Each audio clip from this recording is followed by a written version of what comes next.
Robin, t'aurais pas vu Césario? Je l'ai vu partir avec ta couverture car il l'avait déchirée. Je vois. Bon, je pense que je vais expliquer un peu tout ça pour qu'ils comprennent que déchirer mes couvertures préférées, c'est pas ce qu'il faut faire.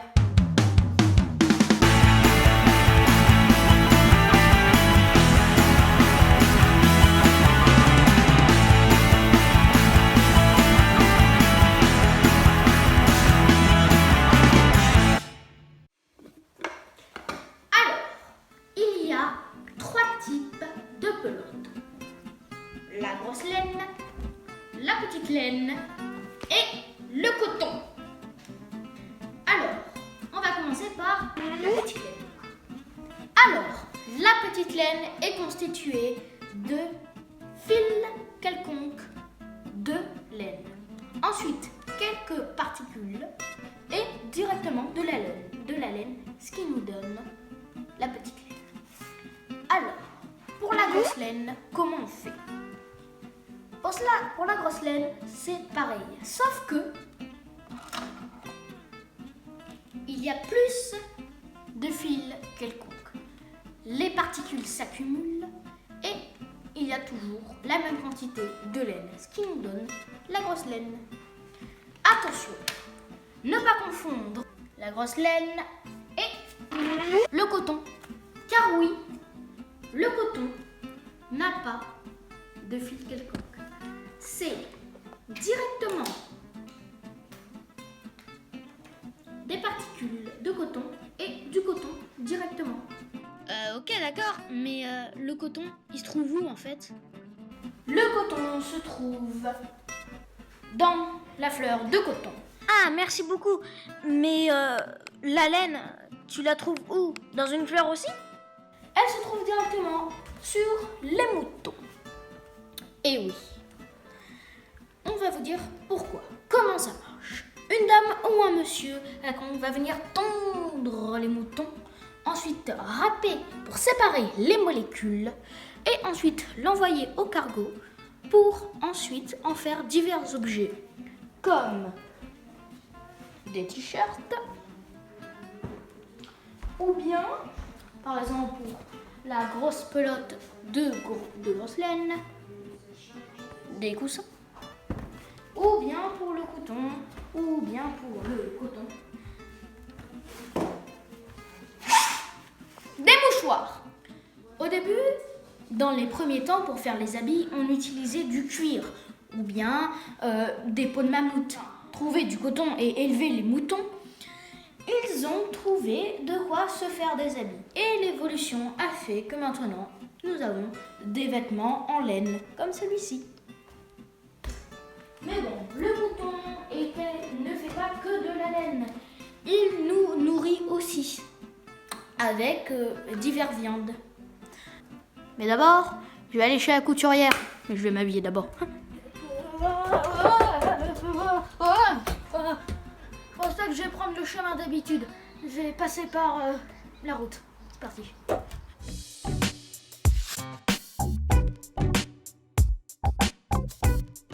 Alors, nous nous retrouvons avec Florence, couturière. Bonjour Florence. Bonjour. Alors, qu'est-ce que vous faites vraiment Donc, dans votre métier? donc mon métier consiste à faire des retouches sur des vêtements. Donc ça peut être des ourlets, remplacement de fermeture éclair, de la customisation, rétrécir des pantalons, des jupes, des robes, voire des fois agrandir. Voilà, tout ce qui nécessite des retouches sur un vêtement. Alors, du coup, est-ce que vous travaillez vers ici? Alors ici, ouais, ça c'est la machine, une machine à coudre familiale. D'accord. Sur laquelle je fais Je vais aller fermer. sur laquelle je fais toutes les piqûres, les coutures, ourlets, etc. Ça c'est une surjeteuse. Donc la surjeteuse permet en fait de bien que le tissu s'effiloche. Et bien on va faire un truc comme ça. Alors, bien sûr, on prend le fil, un fil d'une couleur qui va bien. Voilà. D'accord, donc comme ça évite que le fil part. Voilà, voilà. Ça évite que voilà, qu'il y ait ça. Et il y a des tissus qui s'effilochent et donc ça permet d'arrêter et on peut faire de la couture aussi avec ça. Mhm. Ici j'ai une machine à coudre industrielle. Alors elle fait quoi la machine à coudre industrielle? Alors industrielle, ben, c'est pareil que la machine à coudre familiale, sauf que c'est une industrielle avec un petit moteur. Et donc ça va beaucoup plus vite. C'est ce qu'on utilise dans les usines en fait. Et ça me permet aussi de piquer des épaisseurs plus importantes. D'accord. Quand j'ai des gros tissus par exemple. Et ensuite ici j'ai une brodeuse. Une brodeuse. Qu'est-ce que la brodeuse elle va Voilà. faire quoi vraiment? Donc voilà, ça permet de faire ce genre de choses, de broder des prénoms. Voilà. Alors c'est principalement des prénoms parce qu'il faut savoir que cette machine c'est une machine électronique et donc je pourrais faire des petits dessins et faire ce que je veux. Le problème c'est qu'il faut acheter un logiciel qui coûte très très cher D'accord. et j'en ai pas l'utilité. Donc voilà. Donc des fois voilà, il y a des gens qui la broderie, non, je la fais voilà, c'est-à-dire que je mets ça sous le pied de biche qu'il y a là-bas, dans un cadre. C'est-à-dire que le cadre,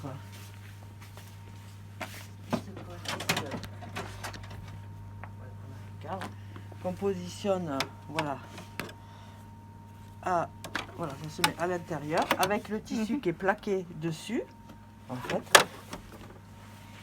Et quand on pose le tissu, voilà, on va poser le tissu, donc il faut bien l'attacher. Hein, on a un tournevis et tout. Et ensuite ici, ben, il y a une programmation qui se fait où je peux choisir les lettres, les chiffres et des petits motifs. Donc là, elle n'est pas branchée parce que je m'en sers très très peu de celle-là. C'est vraiment à l'occasion. C'est vraiment pour les gens qui ont envie d'avoir leur Voilà, petit comme truc, cette dame qui voulait avoir le prénom de son petit chien, voilà, sur le manteau du chien. Alors ça c'est mon espace aussi de fourniture. D'accord. Sachant que quand moi je commande, vous voyez, quand je commande par exemple des élastiques, je les commande par 25 mètres, rouleau de 25 mètres. Donc avant que avant que je les utilise tous, je peux travailler pendant... Donc en fait, je mets enfin les clients, s'ils veulent un peu de ruban, d'élastique, de fil, etc., ils peuvent venir en chercher ici. D'accord. Donc là, on peut voir, il y a écrit 100 mètres, c'est le fil de 100 mètres. Voilà, là, ce sont des fils bobines. de 500 mètres. Alors là, non, Et parce bobines. que ça, c'est plus bon. C'est quelque chose que j'avais acheté d'occasion. D'accord. Et c'est que des bobines de 100 mètres. Alors, à l'avenir... Il y a les tags. Oui, il y a les numéros. Ça, c'est les numéros de couleurs. D'accord. À savoir que pour l'instant, j'ai pas détaillé parce qu'il y a des... Par exemple, celle-là, elle est commencée. Voilà. Et quand elles sont commencées, il y a un trou. Parce que je suis obligée de faire le trou pour mettre la... Et par D'accord. contre, alors si une cliente, par exemple, me demande cette couleur, je lui dirai, bon, cette bobine-là, non. Par contre, voilà, celle-là qui n'est pas ouverte, elle est neuve. D'accord. Alors, normalement, dans l'avenir, il y aura un truc là avec que des bobines neuves. Et moi, il faut que je m'installe quelque chose avec les bobines qui sont commencées, en fait. D'accord. Merci beaucoup. Mais avec plaisir.